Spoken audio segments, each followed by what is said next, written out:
Apollo C. Kibuloy. Gagamitin ko po ang abbreviation ng KJC.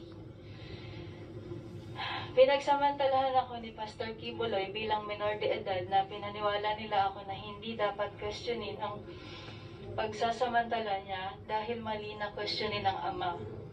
Namulat po ako sa KJC ministry dahil sa aking ama na masugid na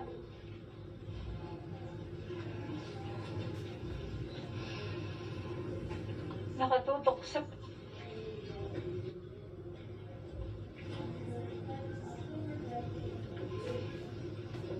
Okay lang po, Miss Amanda. Take your time po.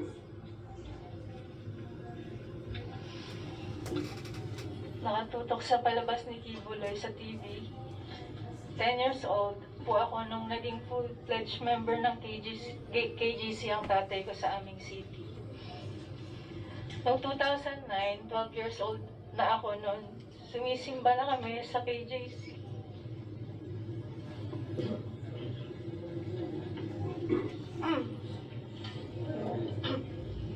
Miss Amanda, bago kayo magpatuloy, nais ko lang i-acknowledge ang presensya ni Senador Estrada. Salamat po sa pagdalo ninyo, Sen. Yes, Miss Amanda, patuloy po.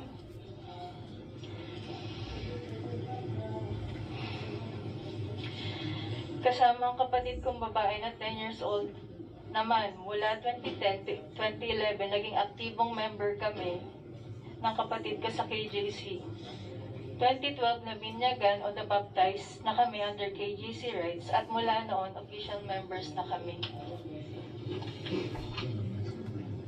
Dito na nagsimula yung pamamalimos kung kani-kanino, pangangaroling, pagbebenta ng otak at yung pagbibigay ng mga sobre para sa mag-solicit. Bata pa kami noon, kaya wala kaming magawa. Kundi sundin ang coordinator kaysa naman ipatawag sa KJC office, mapagalitan at mapapalo kami. Noong December 2012, nirecruit kami ni Marlon Rosete para mangaroling kasama ang group niya na ang tawag ay Songs of David Orchestra. Sabi niya sa amin, kakanta kami sa harap ni Pastor Kibuloy sa bahay niya sa Quezon City. Doon yan sa KJC Compound, Mozart Street, Greenville Subdivision, Barangay Sauyo, Novaliches, Quezon City. First time namin ng kapatid ko na makilala noon si Kibuloy. Pero nung nakita niya kami ng kapatid ko, ang sabi niya, oh, ito yung magkapatid, kasama pa ang aming apelyido. Noong January 2013, sinabihan kami magkapatid ni KJC Minister Aline Balmes na naimbitahan daw kami ni Kibuloy na mag-attend at kumanta sa open field concert sa Davao City. Kaya nagpunta ako, ang kapatid ko at ang nanay ko at isa kong kapatid na lalaki sa Davao City, kung saan nakasama ulit namin si Kibuloy for the second time. Pagkatapos ng concert, inimbitahan ako na maghapunan kasama si Kibuloy, kasama ang isang babae na si Ingrid Canada. Doon i-recruit kami ni Ingrid, kami ng kapatid ko na maging full-time workers. Ang sabi sa amin, bibigyan kami ng libreng paaral sa Jose Maria College or JMC. At magkakaroon ng allowance, may free board and lodging. Ang sabi pa, magiging party daw kami ng choir group ni Kibuloy at makakasama daw sa mga palabas niya sa live TV. Makakasakay daw kami sa eroplano ni Kibuloy, makakapag-travel daw kami ng libre. At doon po pumayag ang aking ina. Noong July 2013, 16 years old na ako nito, na-promote kami bilang close-in pastoral. Sa puntong ito, nilipat kaming magkapatid sa isang dorm sa loob ng KJC Davao Compound. Pagtungtong ko ng 17 years old, mas naging maselan na ang ipinapagawa nila. Tanda ko pa, September 1, 2014, kasi kakatapos lang ng tribute program ng KJC, tutulog na sana ako. Pero sabi ng isang kasamang pastoral worker, magpunta daw ako sa dining area ng Bible School dahil pinapatawag daw ako ni Jacqueline Roy. Pagpunta ko doon, andun nga si Jacqueline Roy, pero walang ibang tao sa dining area. Madilim at tahimik na kasi 10 oras na ng gabi. Tulog na yung ibang mga kasamahan namin. Kinausap ako ni Miss Roy. Ang sabi niya sa akin, Amanda, connection mo ito sa amahan. Privilege na mapabilang sa pastoral, isanctify mo ang sarili mo. Sabi niya, parte daw ng trabaho ng Ministry of the Pastorals na imasahe si Kibuloy. Sabi niya, special privilege daw ito dahil hindi naman daw lahat nahawakan at nakakalapit sa anak ng Diyos. Sabi niya pa, wag ko daw pagdudahan ang anuman na mangyayari sa loob ng kwarto kasama si Kibuloy. Basta ibigay ko lang daw ang sarili ko, maghanda daw ako, maligo, mag-toothbrush. Sinabihan pa akong mag-blow dry ng buhok. Litong-lito ako noon, pero sumunod na lang ako. Sabi ni Jacqueline Roy, kunin ko daw yung isang pajama ko at binigay ko sa kanya kasi aamuyin daw niya.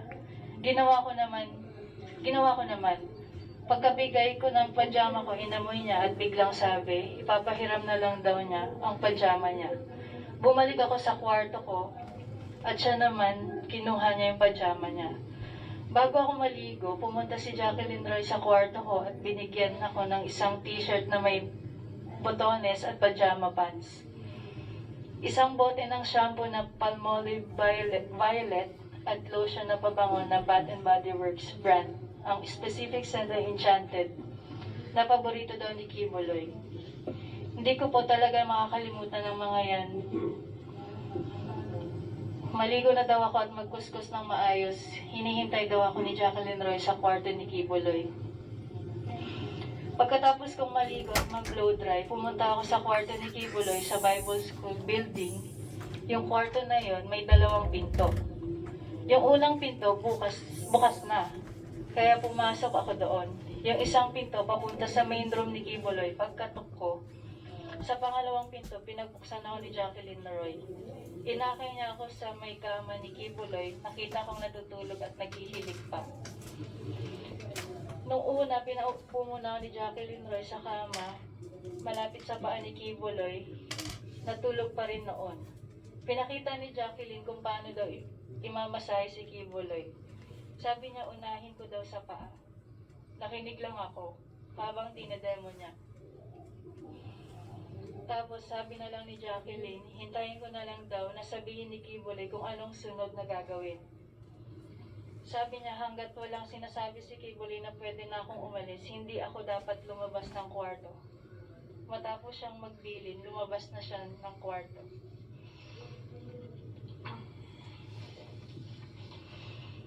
Pagkaalis ni Jacqueline, sinimulan ko na yung pagmamasahe hanggang sa namasahe ko na ang paa at likod niya. Inaantok na ako that time kasi halos 1 a.m. to 2 a.m. na po siya. Gising na si Kibuloy nito tapos sinabihan niya ako na umupo daw sa gitna ng kama. Sumunod lang ako sa instruction, umupo ako na naka-cross legs. Nung itutuloy ko na dapat ang pagmamasahe, tumayo siya at umupo sa harap ko. Sinimulan niyang tanggalin ang butones ng t-shirt ko hanggang sa tuluyan niyang tinanggal ang buong t-shirt ko. Sabi niya, tumalikod daw ako. Sumunod lang ako doon at tinanggal niya ang aking bra. Pagkatapos hinawakan niyang balikat ko at hinila pahiga sa kama. Nung nakahiga na ako, pumaibabaw sa si Kibuloy tapos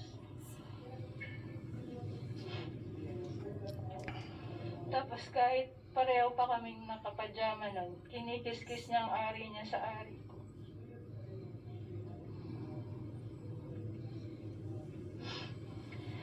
Sinimulan niyang halikan ng leeg ko, nanigas na ako ng gusto. Gusto kong sumigaw ng tulong at tanungin kung ano ang ginagawa niya. Pero naalala ko na bawal akong mag-question. Paumanhin po, Madam Chair. Kung maselan ito, halo po ito sa aking sinumpaang salaysay. Nung tinigasan na siya, sinimulan niyang tanggalin ang pajama at pants at underwear ko.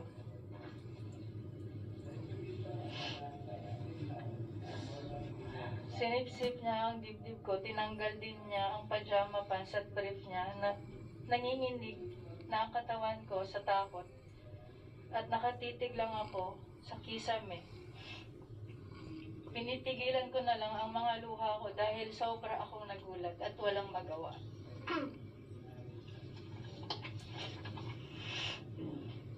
Pagkatapos ay tuluyan na akong pinagsamantala ni Apollo Kibuloy nung siya ay natapos na. Pumunta siya sa CR. Tulala pa rin ako, nakatitig lang sa kisame. At dito nagsimula na akong umiyak. First time ko kasi ito. Ang dami kong tanong pero inisip ko na lang para makampante na baka ito ang kalooban ng Ama sa buhay ko. Pagkabalik ni Kibuloy galing CR, inutusan niya akong magdamit na ulit. Umupo ako sa sulok ng kama at patuloy ang pag-iyak ko. Tapos tinawag ko ni Kibuloy. Sabi niya, Amanda, humiga ka dito sa tabi ko at matulog ka na. Natulog akong nakatalikod sa kanya pero niyakap niya ako at humawak pa sa dibdib ko. Pagdating ng alas 6 o alas 7, pinabalik na ako sa kwarto ko. Sinabihan niya pa ako, mamaya paggising mo ng maaga, huwag kang lalabas sa main na pinto. Doon ka sa likod sa garden. Tumango lang ako at sinabing, opo. Nais ko lang bigyan diin na minor pa ako noong nangyari ang mga ito. Mula noon ay inobserbahan ko na ang mga miyembro ng close-in pastorals. May isang pastoral lagi na maliligo, magbibihis at gagamit ng kaparehong shampoo at body wash na ginagamit ko.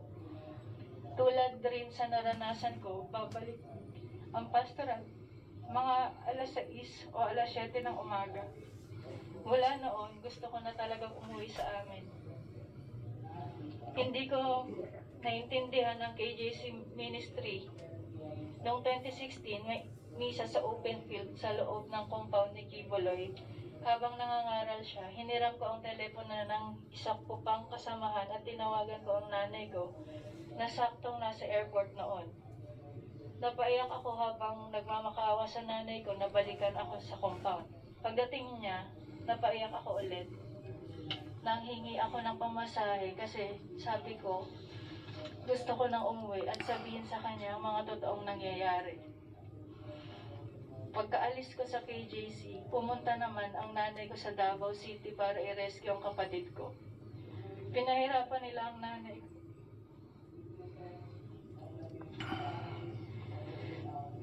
Pero dahil minor ang kapatid ko, sa kalaunan ay na-release din siya.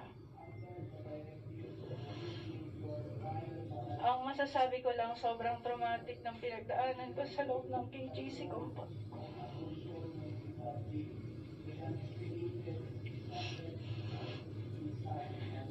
Hanggang ngayon, hindi pa rin ako nakaka-recover. Hindi nila nilalabas ang aking transcript of record sa GMC. Ang paaral ng pag-aari ni Kim.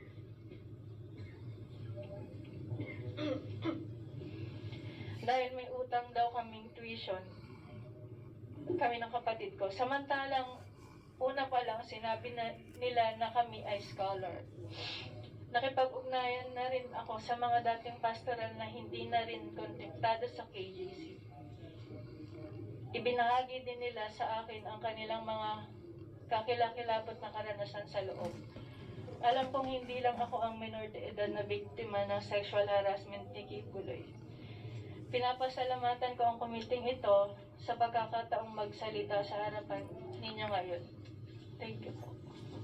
At higit, Amanda, pinasasalamatan ng komite ang iyong pagdalo dito ngayong umaga at pagkwento ng iyong kwentong buhay kahit napakahirap.